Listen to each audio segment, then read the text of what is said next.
A reading from the second letter of St. Paul to the Corinthians. Brothers and sisters, since many boast according to the flesh, I too will boast. To my shame, I say that we were weak too. But what anyone dares to boast of, I am speaking in foolishness, I also dare. Are they Hebrews? So am I. Are they children of Israel? So am I. Are they descendants of Abraham? So am I. Are they ministers of Christ? I am talking like an insane person.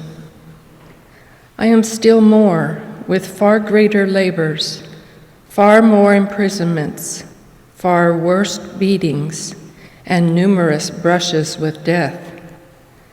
5 times at the hands of the Jews I received 40 lashes minus 1. 3 times I was beaten with rods. Once I was stoned. 3 times I was shipwrecked. I passed a night and a day on the deep, on frequent journeys, in dangers from rivers, dangers from robbers, dangers from my own race, dangers from Gentiles, dangers in the city, dangers in the wilderness, dangers at sea, dangers among false brothers, in toil and hardship, through many sleepless nights, through hunger and thirst, through frequent fastings, through cold and exposure. And apart from these things, there is the daily pressure upon me of my anxiety for all the churches. Who is weak, and I am not weak? Who is led to sin, and I am not indignant? If I must boast, I will boast of the things that show my weakness. The word of the Lord. From all their distress, God rescues the just.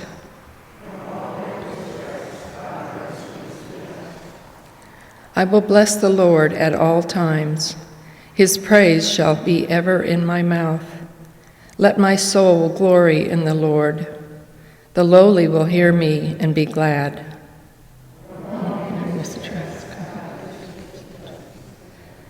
Glorify the Lord with me. Let us together extol his name.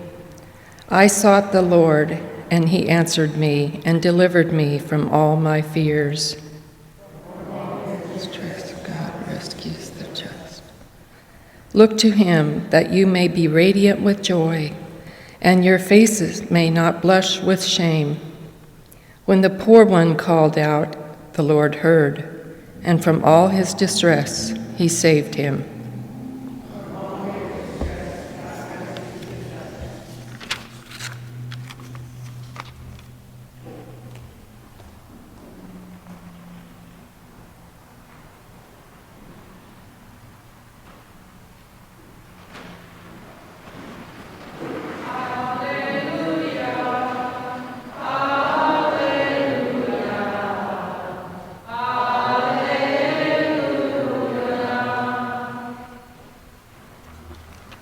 Blessed are the poor in spirit, for theirs is the kingdom of heaven.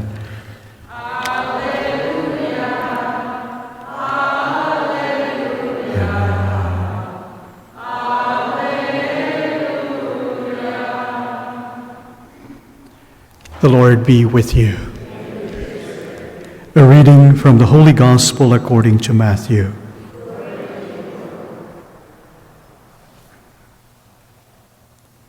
Jesus said to his disciples, "Do not store up for yourselves treasures on earth, where moth and decay destroy, and thieves break in and steal, but store up treasures in heaven, where neither moth nor decay destroys, nor thieves break in and steal.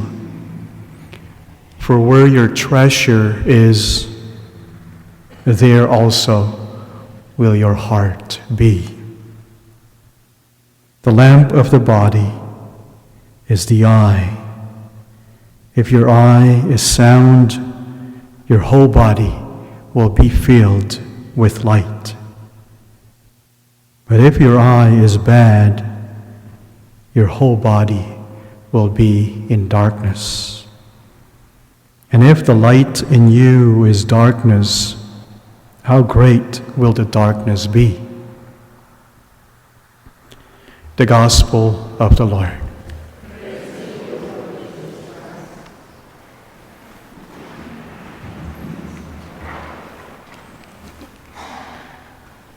Where your treasure is, there also will your heart be.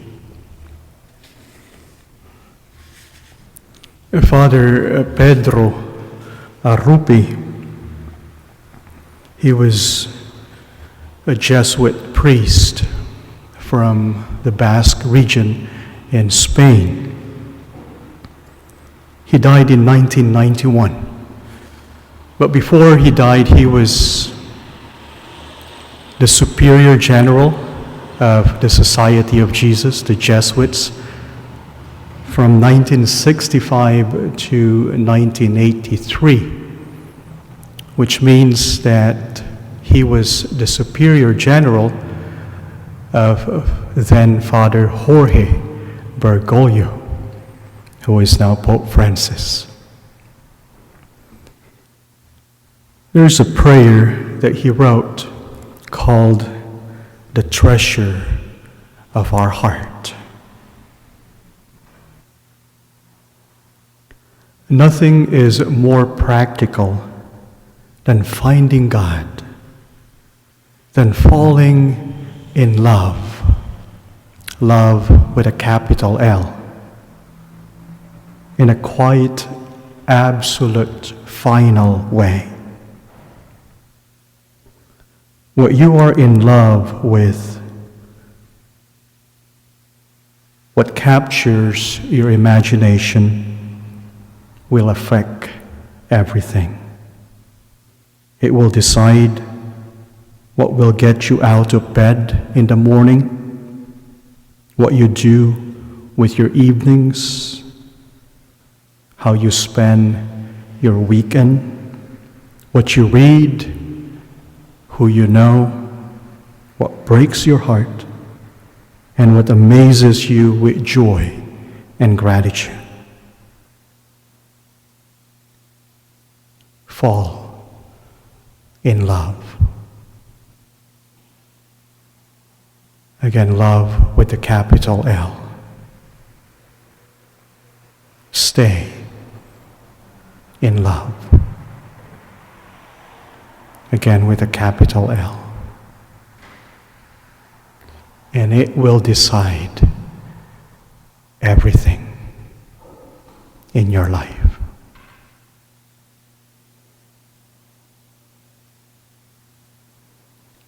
Finding God, falling in love with God, definitely could transform everything in our lives.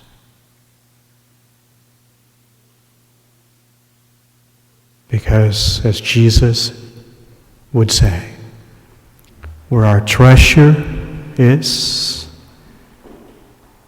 there our heart will be as well. Fall in love.